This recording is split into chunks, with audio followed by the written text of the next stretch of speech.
Levantei, pessoal. Isso, virar para frente, prestar atenção aqui.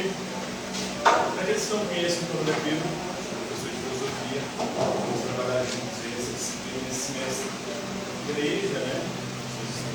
Igreja. Então, um plano aí onde vamos tentar desenvolver todo o conteúdo do segundo ano em 6 meses com vocês. No segundo ano a gente estuda em filosofia, que é chamado de filosofia moderna. Filosofia moderna é aquela filosofia que se desenvolve no período histórico que vai do século XV até o século XVIII.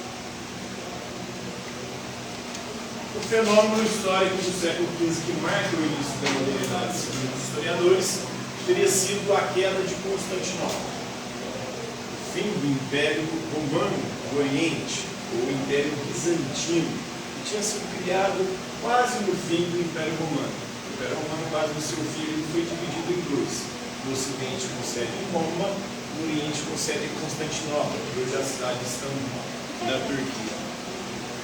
Então esse fato histórico aí teria terminado, dado fim à Idade Média e início à Idade Moderna. Por quê? Porque com a queda de Constantinopla ela é tomada pelos turco-otomanos, que eram muçulmanos, e que passam a controlar as rotas que iam para o Oriente, para as Índias Orientais, buscar as especiarias. Então, essas rotas por dentro, saindo geralmente da Itália, agora se complicam. E aí os europeus têm que buscar novas rotas.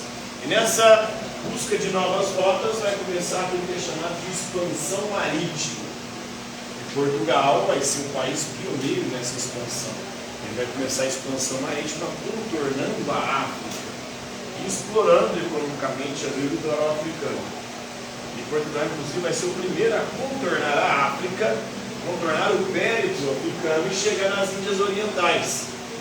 O navegador responsável por isso foi Vasco da Gama. A única vez que o Vasco foi primeiro em alguma coisa, né? Atravessou o périplo africano, chegou nas Índias Orientais, lá estando, travou negócios com os habitantes de lá e voltou com os navios cheios de especiarias para Portugal. Chegando lá, o rei de Portugal ficou tão feliz que deu ao Vasco da Gama o título de vice-rei das Índias Orientais. Desde então, o Vasco passou a ser vice. O Flamengo, né? O Flamengo, desde 87, não perde uma final para o Vasco. Nós estamos aí voando o time do Vasco e hoje nem final chega mais, cuidado. O Vasco anda frequentando aí as divisões subalternas do futebol, nem no Carioca ele está conseguindo chegar mais. Mas Vasco da Gama, em 1498, vai contornar o périplo africano. Em 1492, um pouco antes, Cristóvão Colombo, que era o italiano, o genovês, ele vai navegar com frotas, com navios espanhóis e tentando chegar nas Índias, dando a volta ao mundo. E aí, nessa tentativa de dar a volta ao mundo para chegar nas Índias, porque a rota da África já era controlada pelos portugueses, ele acaba descobrindo a América. Depois, em 22 de abril de 1500, Pedro Álvares Cabral chega aqui no Brasil. Então, esses fatos históricos aí marcam o início da Era Moderna, porque uma nova configuração histórica começa a se desenvolver na Europa. A Europa, que até então era a periferia do mundo, porque o centro do mundo era o Oriente, a Índia e a China, as duas regiões mais ricas, a Europa começa a se tornar uma grande potência. Até que no século XIX ela vai dominar a Índia e dominar a China, que eram os dois países mais ricos, poderosos e desenvolvidos do planeta. Então, nós vamos estudar a filosofia que acontece nesse contexto histórico, do século XV, desde a queda de Constantinopla, até o século XVIII, com a Revolução Francesa, que é quando termina a Idade Moderna, a filosofia moderna, e começa a Idade Contemporânea e a filosofia contemporânea. E a grande preocupação da filosofia, dos filósofos nesse período, dessa época, é com o conhecimento. É chamado de teoria do conhecimento. Nós conhecemos graças a quê? Qual que é a fonte, a origem, o princípio de todo conhecimento? Esse é o grande questionamento dos filósofos modernos. O conhecimento, ele vem da razão ou da experiência?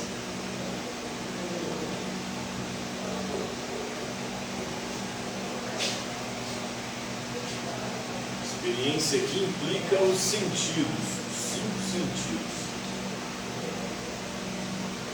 Nós conhecemos graças a quê? Graças à nossa razão ou graças aos nossos sentidos?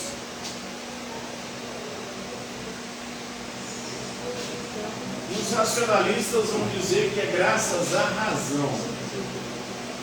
Por que que eles falam isso?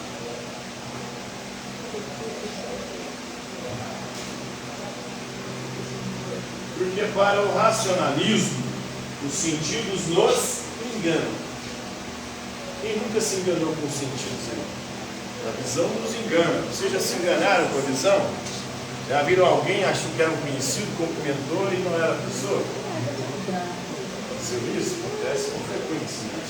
Às vezes de forma vexaminosa e às vezes até catastrófica.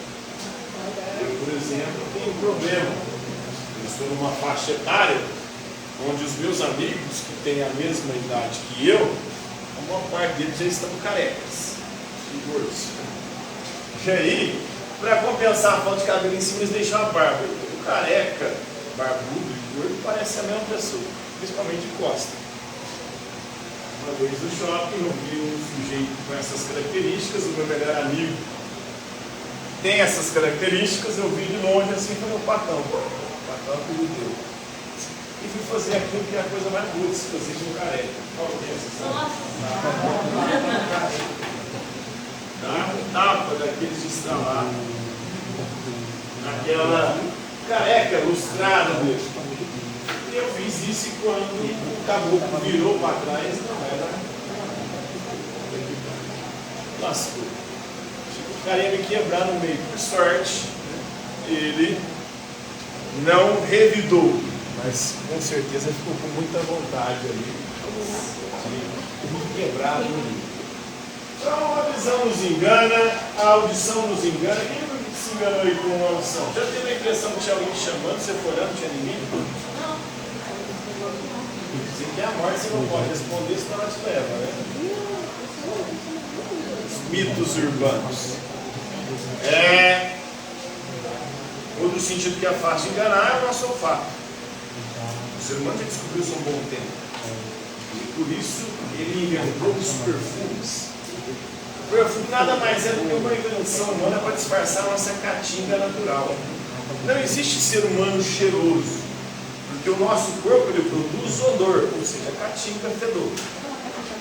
O que é cheiroso é o perfume, é os produtos químicos que a gente usa para disfarçar a nossa caatinga, ou para fazer com que a nossa caatinga fique restrita, ou não se espalhe, se diminua. Por isso que a gente toma banho, passa sabonete, sabonete é produto químico. Passa shampoo, que é produto químico, condicionador, passa perfume, tudo isso é produto químico. Para quê?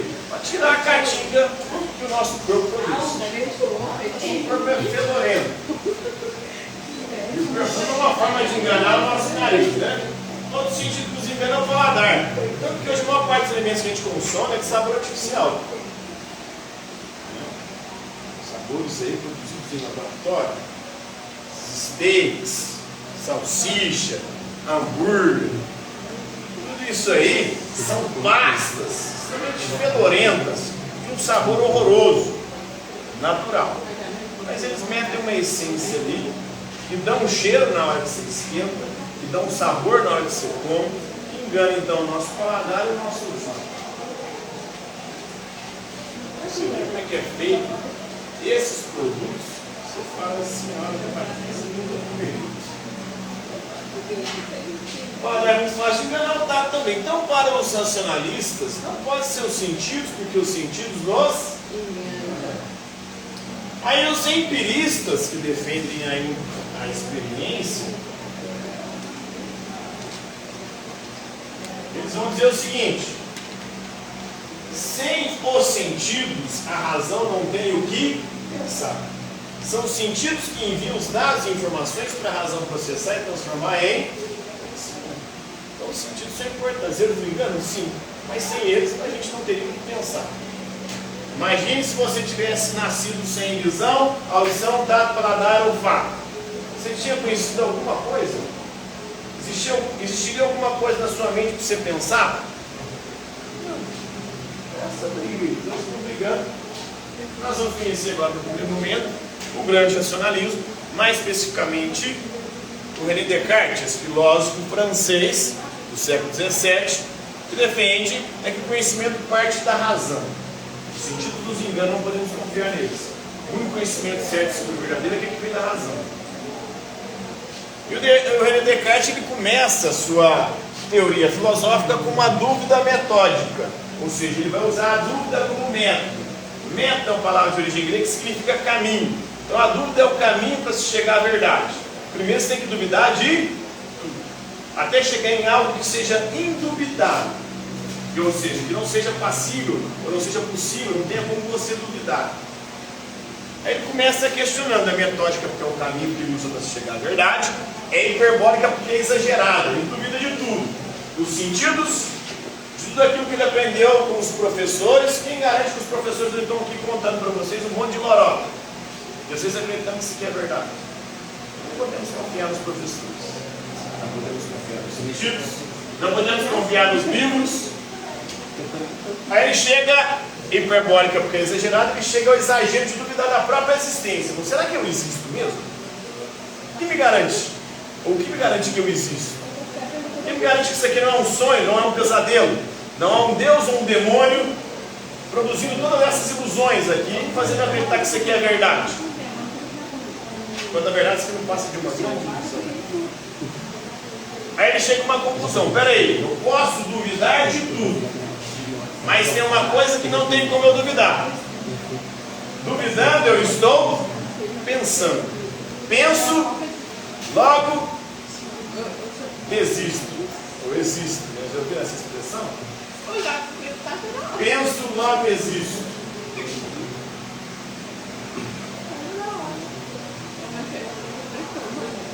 Penso, logo sou. Em latim é cogito ergo sum. Então a única coisa que garante que eu existo é o pensar. A única coisa que não tem como duvidar é do meu pensar. Se eu duvidando, eu estou pensando. Pelo menos o meu pensamento existe. O resto que está fora do meu pensamento, não sei se existe. Vocês existem, por exemplo, enquanto eu estou pensando em vocês. Enquanto eu não estou pensando em vocês, não sei se vocês existem. Só existe aquilo que existe no meu pensamento. Ela é provisória porque ele não quer duvidar de tudo só por duvidar e ficar sempre só na dúvida. Ela é algo que vai ser usado de forma provisória até chegar em algo que é indubitável. Ele chega a isso, que é o penso logo existe. Lógico é do sul, né? Então essa é a verdade firme, certa e segura como princípio básico. O código, o pensamento. A única coisa que não tem como duvidar é o pensamento, porque duvidando eu estou pensando. Aí ele vai desenvolver uma filosofia que é conhecida, chamada de dualismo. Porque para ele existem duas substâncias: a substância pensante e a substância extensa.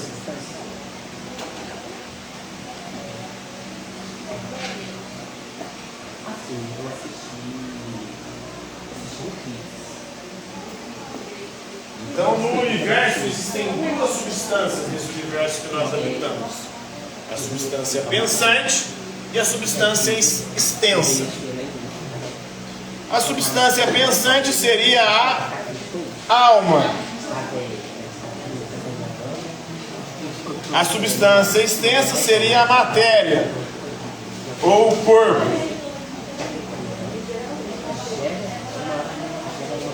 Então nesse universo existem esses dois tipos de substâncias. Animais, vegetais e minerais só tem substância extensa, ou seja, matéria, corpo.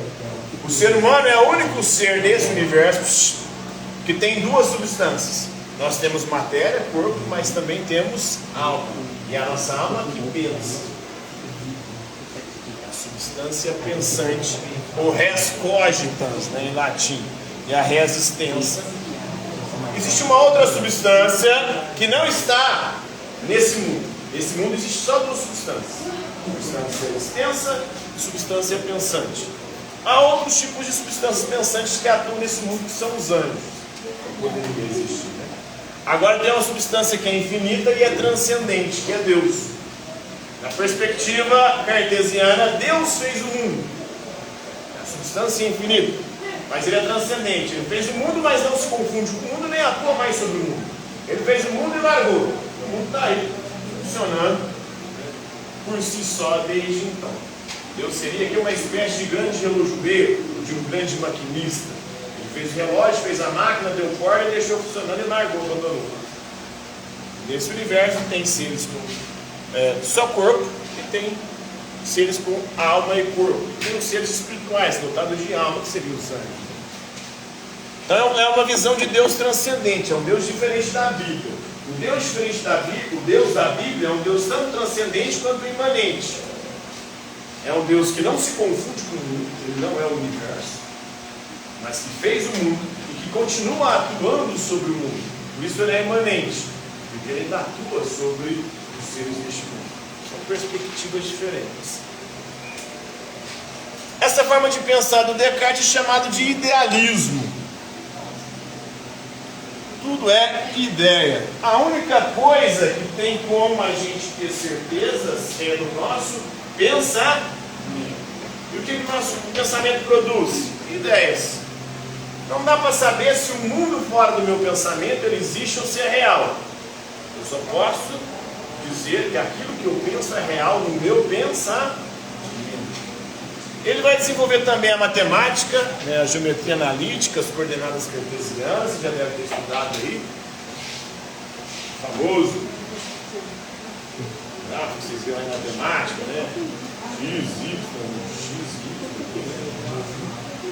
essas famosas coordenadas cartesianas. Ele que criou, desenvolveu isso aí. E ele vai elaborar um método, além do método da dúvida, tem um outro método para chegar ao conhecimento certo, seguro e verdadeiro. É um método que usa 4 regras. Para você conhecer alguma coisa, você tem que passar esse objeto que você vai conhecer por 4 pilhas, 4 regras. A primeira regra é a regra da evidência. Algo tem que ser claro e distinto. Sobre ele não pode pairar nenhuma dúvida. Por exemplo, um fantasma ou extraterrestre. É um objeto evidente? Você consegue ver, tocar, ter clareza e distinção do que seria esse ser? Então, fantasma extraterrestre pode ser descartado como objeto de estudo. Por quê? Não tem como você provar, não é algo evidente. É algo que um fala que o fantasma é de um jeito, outro fala que é de outro. Um fala que o alienígena é de um jeito, outro fala que é de outro. Não tem como você provar isso. Então a primeira regra é a regra da evidência, descartar tudo que não foi evidente. A segunda regra é a regra da análise. Um cachorro é evidente, não é? Ou não? Um cachorro, você pode ver um cachorro ali estudado. Esse objeto de estudo, ele é evidente, então ele passa na peneira. Passou na primeira peneira, vamos para a regra da análise, dividir em partes. O fantasma foi descartado, o alienígena foi descartado, o cachorro ficou. Dividir em partes. Quando você divide o cachorro em partes, você pode chegar na menor parte viva de um cachorro. Qual que é a menor parte viva de um cachorro? As 7. Menor parte viva. Então aí você está no campo da biologia. Mas você pode dividir mais em partes. Dividir as células em partes é chegar nos elementos químicos que compõem a célula. Pode ir além ainda. Da física quântica, no mundo subatômico, você pode chegar nos átomos com a química e no mundo subatômico ali, na física quântica. E aí você chega nos quarks, nos fótons, nos elétrons, nos nêutrons, nos prótons. Então, você pode dividir em partes para conhecer parte por parte. Depois que dividiu em parte, conheceu cada parte, você vai juntar as partes e ver como elas funcionam juntas, na regra da síntese. Depois você vai fazer a enumeração e a revisão. Esse processo tem que ser constantemente revisto, porque nós sempre podemos cometer erros. A ciência, ela comete erros, e ela funciona dessa forma. A ciência, sempre quando ela vai estudar algo, o objeto que ela vai estudar tem que ser evidente. É evidente, não paira dúvidas sobre eles, por isso que não tem ciência de fantasma, não tem ciência de extraterrestre. Por mais que tenha aí a ufologia, que seria uma ciência de extraterrestre. Quais são as provas que os ufólogos apresentam? Fotos de coisas luminosas, vídeos de coisas luminosas se movimentando. Mas aqui pode ser uma série de coisas que não extraterrestres. Um vídeo ou foto de alguma coisa assim não é prova. A prova é só quando você leva para o laboratório, e aquilo dentro do laboratório ele pode ser dividido em partes, ele é evidente que é um paradoxo. Então tem como ir para o laboratório, ninguém pegou esse terrestre, ninguém pegou um fantasma. Não é ciência isso.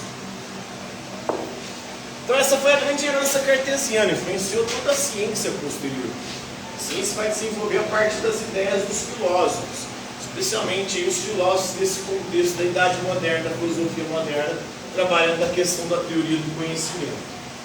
E aí, a ciência hoje usa muito desses princípios desenvolvidos pelos filósofos para desempenhar ou desenvolver o conhecimento científico.